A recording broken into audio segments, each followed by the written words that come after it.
All right, so have we hit the peak, the pinnacle of webcams? Is it game over for everyone else trying to play the game? Well, this is the Razer Kiyo Pro Ultra webcam. It's got a 1 over 1.2 inch sensor, almost a 1 inch sensor, almost the same size as a Sony ZV-1 camera. Now, for $300, you can get a lot of different camera options.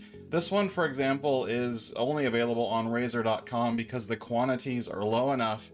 You know, you can, for 300 bucks, get something else like the Insta360 Link. You might be able to buy multiple web cameras for different angles if you wanted to have those. The other thing that you're probably weighing is how does it compare against an APS-C camera on the used market if you get, say, a dummy battery, a lens, and a capture card, which you can get more or less for $300. And I've got a link on the screen for a video where I actually found it for far less than $300 at the time. So let's take a look at the Razer Kiyo Pro Ultra, what you can do in Razer Synapse, what its default settings look like, and the best image that we can get out of it, and how it compares with an APS-C camera. Let's go. Okay, so the first thing that really differentiates this camera more than any other camera is its sensor size, 1 over 1.2 inch.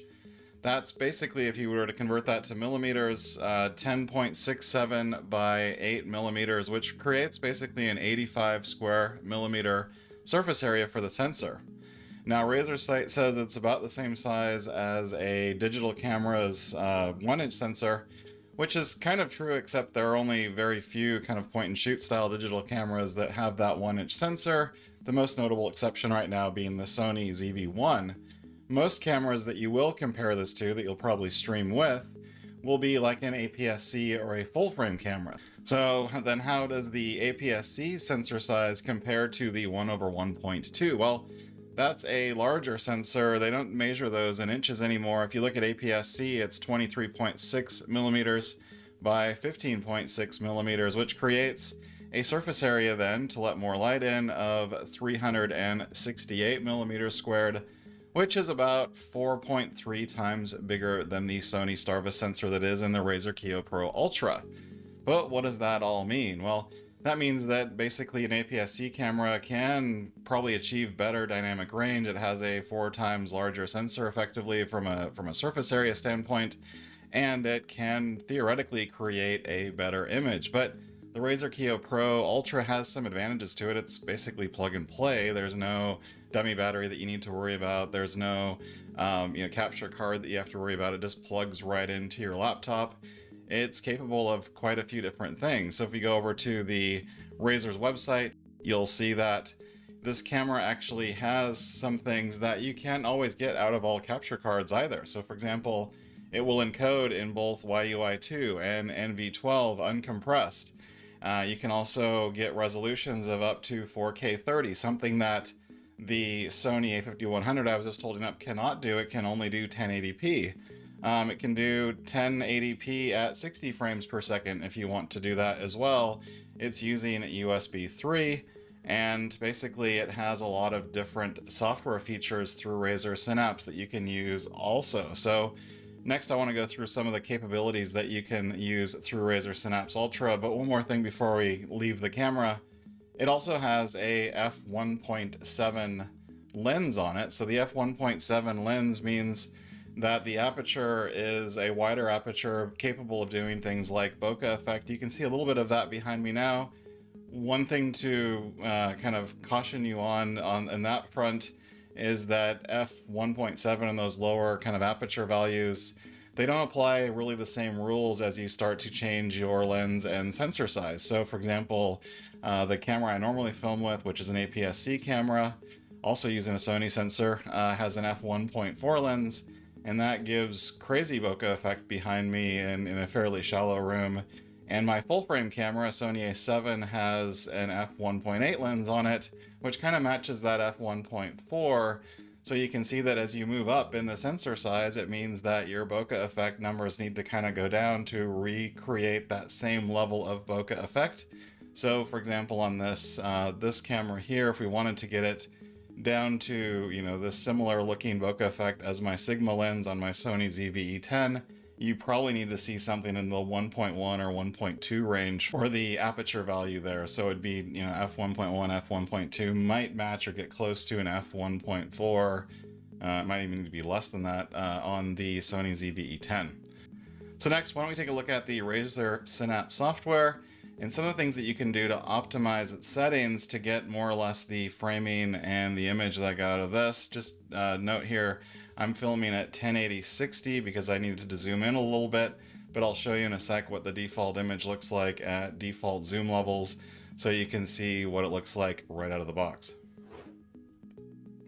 Okay, so we're looking at Razer Synapse here. Let me just go through some of the settings. First thing that's really cool, kind of similar to the Elgato Facecam, is that you can create camera settings profiles that actually save to the camera, and when you boot the app and connect the camera to it, it will actually detect if there is a mismatch between the profile and the app. It will ask you if you want to load the settings from the camera or the app, and you can choose that, the one that you want. And so one of the cool things is you can create your own profiles. So I have a tuned and a default profile. So let's take a look at the tuned profile, and you can see that I'm zoomed in quite a bit at 1.5x. And I've got the frame up a little bit just to kind of match the frame that I would normally have with my Sony cameras.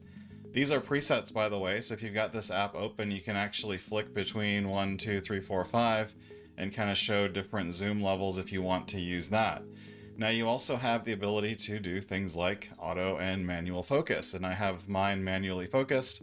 Nice thing with the zoom being right above the focus is that you can zoom in really close to your eye and then focus it like you would a professional camera in terms of setting focus. Now, here's another cool thing with this webcam that isn't always on every other webcam, which is the ability to set ISO values. Yes, other webcams let you tweak the exposure, but you'll notice in a lot of webcams that actually starts to do things like kill the frame rate, make frames drop. In this case, I actually have the ability then to put the ISO, I've got it at 200. You kind of want to go the lowest ISO that you can go, and I set the shutter speed to 1/60, which actually, even though the rule of thumb might be 1/120, I prefer the look of 1/60 in terms of, again, matching some of my APS-C and fuller framed cameras.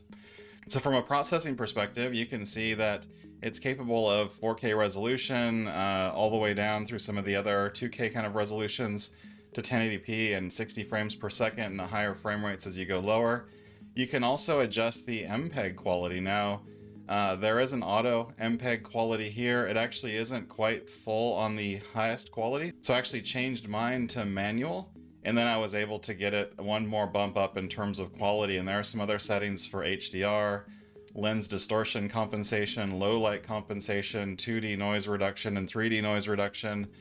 I've got pretty good lighting where I'm at. Maybe behind me, you could argue it's not very bright, but in terms of lighting, I didn't need any of these extra kind of compensations for it. And it tends to basically lose a bit of detail the more of these, kind of AI image cleanup functions that you use.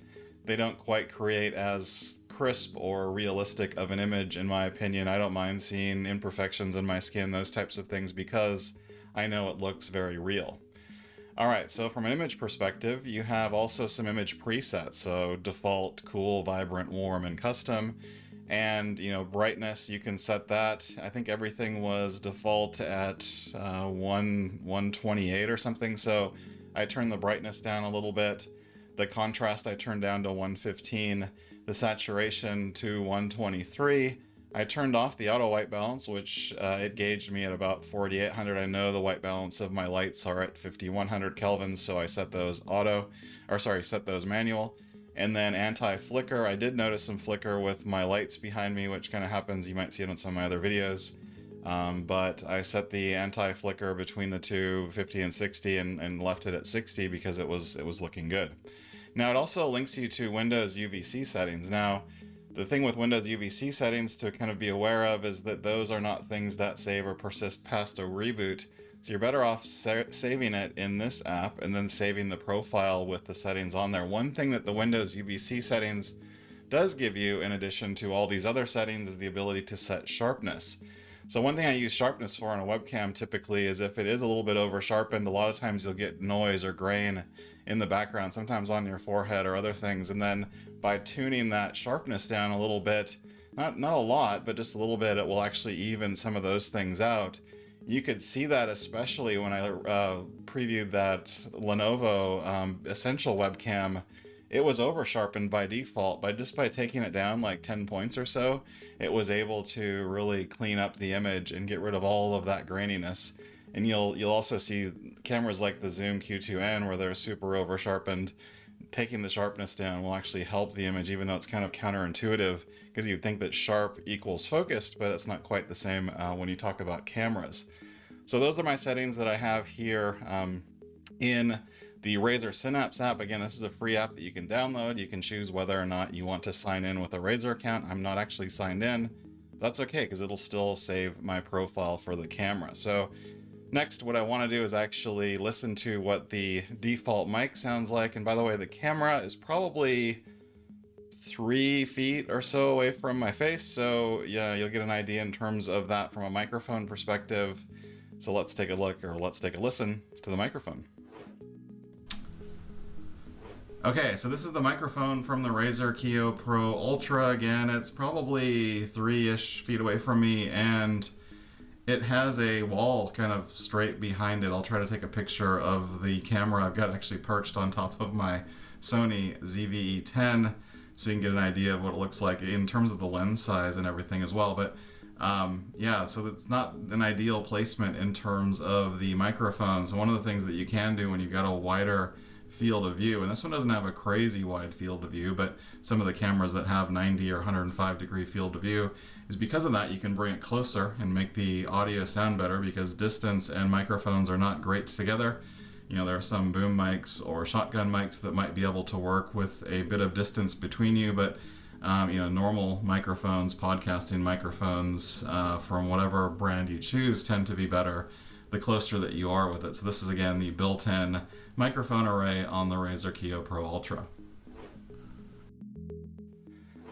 All right, so these are all the default settings for the Razer Kiyo Pro Ultra. I'm filming at 1080p 60, optimizing for frame rate in this case. You can see in terms of motion blur, there shouldn't be any. In terms of all the filters, nothing's on in OBS. These are all kind of default brightness, contrast, saturation, autofocus, auto exposure, everything exactly how it comes out of the box, with the kind of the noise filters that are on by default for 2 and 3D, HDR, all of those things were kind of at the default settings. So this is what the camera looks like directly out of the box. Okay, so the biggest question I actually had with this camera was how it would compare against a second-hand APS-C camera from Sony. And right now you're looking at the A5100 with a HDMI out, going to the most inexpensive capture card I could find at about $10. This is the image quality that you get from, again, a sensor that's about 4 times the size of the one in the Razer Kiyo Pro Ultra. I would argue it's a better image at 1080p. The one thing that it can't do is 4K. So this A5100 can't do that. My Sony ZV-E10 can. My A7 Mark II cannot. So that's one advantage that you get out of the box. Let's just talk through some of the hardware. While I've got this camera filming me right now, I can actually hold up the Razer Kiyo Pro Ultra. So first thing you'll notice, it is very consistent with the Razer kind of Kiyo Pro series in terms of how it looks. One notable thing here from a privacy shutter standpoint, you can open and close it by rotating kind of what would normally be the camera's focus on the outer rim of the lens. It also has a cap that you can use to cover up the camera to protect the lens if you want, and that will protect the lens in terms of scratches if you transport it. The base of it's actually really nice, so kind of like the other Razer Kiyos. It's got a very thick, nice base, good, nice, firm movement on the hinge. You can articulate the camera down if it's on there on your machine. You might want to pay attention to the weight and everything in the distribution when you do articulate it down, just to make sure it can hold that. Some of the cameras actually have adhesive here in order for those capabilities. This is a pretty heavy camera.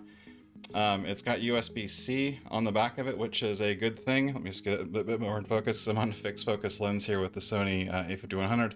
You'll see that it's got USB-C connectivity. The cable for it, I think it's around 1.8 meters or so. It's a very nice cable with braiding on the outside. The one thing to note is that it is USB-A at the end for your computer. So you want to make sure that if you need to adapt it to USB-C, you'll buy an adapter in advance. It's not in the box like some cameras have with it. But you'll want to also make sure, because it is a 4K camera and it shoots at not just MPEG format, but NV12 and YUI2, you've got enough bandwidth on your USB port. So you'll want 3.2 Gen 1 or Gen 2. You might want to go with Thunderbolt, which makes that even higher in terms of USB 4.0 type connectivity, because cameras will very quickly consume the bandwidth in your ports, especially if they're firing at 4K and you're inputting that video into your OBS or other streaming software, for example, or remote meeting software that you might be using like Microsoft Teams. So the big question is the Razer Kiyo Pro Ultra worth its $300 price tag? And I've got to say, yes, it definitely is. Just in terms of ease of use, there's just one cable coming out of the camera that goes into your computer. Like any other webcam in that sense, once you set it up, it's basically set and you don't have to worry about it. You don't have to worry about dummy batteries. You don't have to worry about capture cards, all the things like the settings on the camera side that you have to manually deal with. All of that stuff just goes away. It's just the software, and that's all you have to worry about. So hopefully this gives you some value in terms of your next webcam purchasing decision, whether or not you want to pull the trigger on that Razer Kiyo Pro Ultra, for example. If you liked the video, like what you saw, made it this far, be sure to give me a like. Subscribe to my channel. It really helps out in terms of the YouTube algorithm and in sending it to more people from just a pure discoverability standpoint. And we'll be back in the next week or so with another camera review or another remote working tip. We'll see you then.